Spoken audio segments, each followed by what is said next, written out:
বাইরে কিন্তু বেশ মিশে হচ্ছে আর আমি হচ্ছে প্রতিটি ভিডিওতে এডিট করতে। যাই হোক, দ্বিতীয় দিন ছিল এটা সবার কিছুর মধ্যে। তো এখন যাচ্ছি মাকে দর্শন করবো বলে পুজো দেবো বলে, সে কারণে বেরিয়ে পড়েছি সবাই মিলে। একে একে যাওয়া হচ্ছে। আর আমরা যেই টাইম থেকে এসেছিলাম প্রচন্ড পরিমাণে ভিড় ছিল। এটা সকাল 7টার আগে আমরা গিয়েছিলাম, প্রায় 6:30 নাগাদ হবে, বেরিয়েছিলাম হোটেল থেকে। তো এই যে আসার পর এখানে মালা নিয়ে নিল, আমাদের ডালা নেওয়া হবে, আগে মালাটা নিয়ে নিল। তারপর হেঁটে যাচ্ছি সবাই, আর সাইডে দোকান পাশার গুলো দেখে বুঝতেই পারছো সকালে যদি এতটা ভিড় হয়, এখনো তো বেলা বাড়তে বাকি আছে। তো ফাইনালি আমরা সেই দোকানে চলে এসেছি যেখান থেকে আমরা ডালাটা নেবো ঠাকুরের নামে। তো সবাই এখানটায় ডালা নিয়ে নিয়েছি, একসঙ্গে দুটো ডালা করা হয়েছিল। এটা ছিল রাজদীপের হাতেই।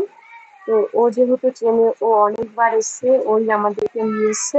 অনেক ঝড় ঝাপটা পার করে কিন্তু আমরা তারাপীঠে গিয়েছিলাম মাকে দর্শন করব বলে আর পুজো দেবো বলে, মেন যেটা সেটা। তো সত্যি খুব ভক্তি ভরে, আর ভক্তিটা হচ্ছে যার যার ব্যক্তিগত ব্যাপার। তো খুব শান্তি মতন পুজো দিয়েছি, ভিড় বেশি হলেও। আর ভিড়টা আমি তোমাদেরকে দেখাচ্ছি, যেহেতু এখন সকাল ছিল, রোদ্দুরটা তেমন ভাবে ওঠেনি, তবু এতটা, আমার ফেসটা ভালো করে দেখে রাখো আর একটু পরে দেখবে মুখটার কি অবস্থা হয়েছিল। এতটা গরম লাগছিল, আর লাইন যা পড়েছে, প্রচুর প্রচুর লাইন।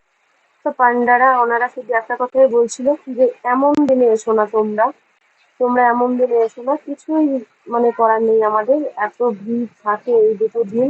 যেহেতু স্বাভাবিক ভিড় হওয়ারই কথা, এই দুটো দিন সবার যেহেতু ছুটি থাকে, স্কুল বলো, কলেজ বলো, টিউশন বলো, টিউশন সবার থাকে না, আবার প্রত্যেকটা মানুষেরই থাকে। যেমন আমার ছেলের এই 2 দিন ছুটি ছিল, অফিস থেকে শুরু করে প্রত্যেকটা জিনিসই কিন্তু ছুটি থাকে এই দিন।